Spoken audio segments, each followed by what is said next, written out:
नमस्कार। मैं कमलेश कबीर आपका एक बार फिर स्वागत करता हूं इस नए एपिसोड में। आज के इस एपिसोड में हम एक बार फिर बात करने वाले हैं शाहीन बाग की। शाहीन बाग पूरा देश ही नहीं, पूरी दुनिया ने देखा। और मामला क्या था? मामला था सीएए और एनआरसी का। कानून नागरिकता देने का था, किसी की नागरिकता लेने का नहीं था। लेकिन फिर भी पूरे देश में समुदाय विशेष ने और विपक्ष ने इसको मुद्दा बनने दिया। और मुद्दा भी इस तरीके से बना कि दिल्ली में दंगे तक हो गए। अब आप सोच सकते हैं कि इस देश में अगर कोई बाहर से कोई विदेशी या हम कहें कि अप्रवासी अगर आकर भारत में रहता है इलीगल तरीके से, तो उसके ऊपर इस देश में एक्शन कैसे लिया जा सकता है। अब जब किसी भारतीय की नागरिकता लेने का कानून ही पास नहीं हुआ संसद से, तो फिर आखिर इस देश को भ्रम की स्थिति में क्यों डाला गया? तो इसका जवाब मिलेगा, जो भी सत्ताधारी दल है, आखिर उन लोगों ने ऐसे लोगों के मतदाता पहचान पत्र क्यों बनाए? तो सत्ता में रहने के लिए और मतदाता सूची में नाम जुड़वाने का यह खेल जो है वो दशकों से चलता आ रहा है, या हम कहें कि बहुत सालों से जो है वो भारत में यह खेल खेला जा रहा है। अब इसमें ताजा उदाहरण अगर आप देखोगे तो मुर्शिदाबाद की हिंसा, पश्चिमी बंगाल में ये जो हिंसा हुई और उसके बाद में जो रिपोर्ट आई उसमें कई चौंकाने वाले खुलासे हुए। और उसमें से एक ये था कि कुछ बांग्लादेशी वो यहां पर इस तरीके का क्राइम करते हैं और शाम को वो अपने देश को वापस लौट जाते हैं। तो आप सोच के देखिए कि टैक्स पेयर्स का जो पैसा है, आखिर वो पैसा इन लोगों के काम में कैसे आता है। क्योंकि भारतीय होने के नाते जो टैक्स पेयर्स है वो टैक्स का पैसा देते हैं, लेकिन सरकारी योजनाओं का लाभ ये लोग उठाते हैं।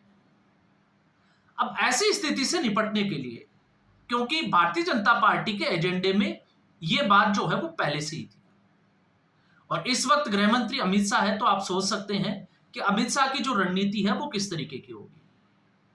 तो सीएए और एनआरसी, तो एनआरसी की अगर हम बात करें तो ये एक जो है वो रजिस्ट्रेशन का जिसको कहें कि रजिस्टर होता है, और ये बहुत सारे देशों में इसका जो है वो चलन भी है, जहां पर अपने नागरिकों का लेखा जोखा रखा जाता है। अब एनआरसी को जो है वो नहीं होने दिया, रोक दिया गया। अब ऐसी स्थिति में अगर केंद्र सरकार यह फैसला लेती है, तो फिर इसको जो है वो संविधान खतरे में या संविधान की हत्या बताकर देश को गुमराह करने की कोशिश की जाती है।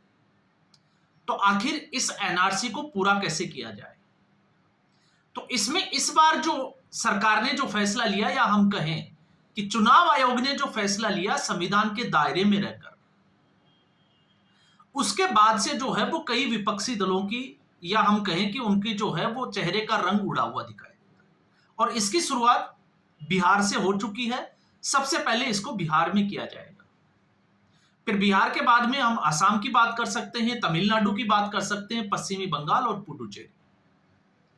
ये 4 राज्य ऐसे हैं जिनमें अगले साल चुनाव होने वाले हैं विधानसभा के। अब इस स्थिति से निपटने के लिए जो रास्ता निकाला गया, वैसे अगर आप देखोगे तो काबिले तारीफ जो है वो आप इसको वर्ड इस्तेमाल कर सकते हो। अब इसमें क्या किया जाएगा, इसकी जानकारी होना भी जरूरी है, क्योंकि एनआरसी के लिए दस्तावेज मांगे गए थे और एक माहौल आपने देखा समुदाय विशेष की तरफ से बनाया गया था कि हम कागज नहीं दिखाएंगे। तो सरकार ने क्या किया, अब आप उसको भी थोड़ा सा समझ लीजिए। क्योंकि सरकार मैं इसलिए कह रहा हूं क्योंकि चुनाव आयोग उस सीएए और एनआरसी का जो अधूरा काम था, अब उसको पूरा करने में लगा हुआ है। तो आप जो है वो किसी भी तरीके से भारतीय जनता पार्टी और केंद्र सरकार के ऊपर निशाना साध सकते हैं, लेकिन इस देश का दुर्भाग्य भी यही है कि देश हित के कामों में भी विपक्ष जो है वो अपनी तुष्टीकरण की राजनीति हो चाहे वोट बैंक की राजनीति हो, उसमें टांग अड़ाते हुए नजर आती है। तो ऐसी स्थिति में अब कुछ ऐसे लोग भी जो है वो सोशल मीडिया पर या न्यूज चैनल्स के ऊपर ज्ञान देते हुए दिखाई देंगे, जिनका इस नागरिकता से कोई वास्ता नहीं है। और अब ऐसे में आपने देखा होगा, जब राम मंदिर का जब मामला जो है वो सुप्रीम कोर्ट में चल रहा था, तब राम मंदिर के रामलला के जो है वो दस्तावेज मांगे जाते थे कि क्या प्रमाण है कि यहां पर रामलला का जन्म हुआ था। तो उनके जो है वो प्रमाण मांगे जाएंगे, लेकिन ये लोग अपनी नागरिकता के प्रमाण जो है वो देने से कतराएंगे कि हम जो है वो कागज नहीं दिखाएंगे। तो अब कागज कैसे नहीं दिखाएंगे, उसी कड़ी को आप देख लीजिए। अब जो फैसला लिया गया है उस फैसले के अंदर बीएलओ, जो हर गांव में आपको पता ही होगा, बीएलओ जो है वो खुद जाकर, पहले क्या था, पहले एक फॉर्म दिया जाता था जिसमें परिवार का कोई भी मुखिया या कोई व्यक्ति जो बीएलओ से मिलता था वो सभी सदस्यों की जानकारी अवेलेबल करा देता था। अब ऐसा नहीं होगा, सबको इंडिविजुअल जो है वो अपना एक फॉर्म भरना पड़ेगा और उस फॉर्म के साथ साथ आपको जन्म तिथि और जन्म के स्थान के बारे में अपना एक दस्तावेज बीएलओ को देना पड़ेगा और यह कोशिश जो है वो 3 बार की जाती है।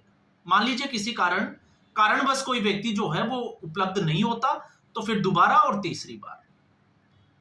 ऐसी स्थिति में अगर किसी का नाम काटा जाता है तो उसको, या हम कहें कि अगर कोई अवेलेबल नहीं है तो वो इलेक्शन कमीशन की जो ऑनलाइन वेबसाइट है उस पर जाकर अपना फॉर्म भर सकता है, संबंधित जानकारी दे सकता है। दूसरा, अगर आपने देखा होगा इससे पहले कि कई लोगों के जो है वो 2 या 3 मतदाता सूची में जो है वो मतदाता अलग अलग राज्यों में मतदाता सूचियों में नाम होता था, तो ऐसे में अब जो है वो स्थिति ये हो जाएगी कि अगर आपका दूसरे राज्य में मतदाता सूची में नाम है तो पहले वाली जगह से आपका नाम जो है वो काट दिया जाएगा। तो अब कुछ जो है वो बदलाव सरकार की तरफ से कहें या चुनाव आयोग की तरफ से किए जाएंगे। अब सरकार इसमें इसलिए नहीं है क्योंकि चुनाव आयोग जो है वो एक संवैधानिक संस्था है, तो चाहे अप्रैल 1987 से पहले के जो जिनका जन्म हुआ या जिनका बाद में हुआ और 2004 के बाद में जिनका मतदाता सूची में नाम जोड़ा गया, अब उनको अपने माता पिता से संबंधित जानकारी जो है वो भी देनी पड़ेगी और मतदाता सूची में उनके माता पिता का नाम जो है वो होना जरूरी है। हम कह सकते हैं कि उनका मतदान जो पहचान पत्र है वो होना जरूरी है, मतदाता पहचान पत्र। तो ये कुछ बदलाव जो है वो करने की कोशिश की जा रही है। अब ऐसी स्थिति में क्योंकि ये बिहार से किए जा रहे हैं तो आप समझ सकते हैं चुनाव है और विपक्षी दलों की समस्या भी है, तो एक तरीके से एनआरसी का इसको दूसरा रूप माना जा सकता है। अब ये क्यों किया गया, इसके पीछे जो है वो सिर्फ एक ही कारण है कि जो बाहर के, जैसे हम रोहिंग्याओं की बात करते हैं, जिनके मतदाता सूची में नाम जोड़े गए, अब उनको जो है वो अपनी पहचान साबित करनी होगी क्योंकि उनके पास मतदाता पहचान पत्र तो है, लेकिन उससे पहले के जन्म तिथि और जन्म स्थान के दस्तावेज और उनके माता पिता के, या कोई अगर बाहर से आकर रह रहा है, जैसे मान लो किसी बाहरी देश से आकर रह रहा है और उसके बाद वो वापस गया ही नहीं, तो ऐसी स्थिति में उसको पासपोर्ट या वीजा, उससे संबंधित कागजात जो है वो दिखाने होंगे, सत्यापित कराने होंगे। तो इससे आप समझ सकते हैं कि अब जो है वो समस्या कहां है। तो समस्या ये है कि ममता बनर्जी का आपने सुना होगा, जैसे ही ये निर्णय लिया गया ममता बनर्जी का स्टेटमेंट आया। तो ममता बनर्जी की समस्या ये है कि पश्चिमी बंगाल में ये खेल जो है वो किस लेवल तक चला है ये पूरे देश को पता है, किसी को बताने की जरूरत नहीं है।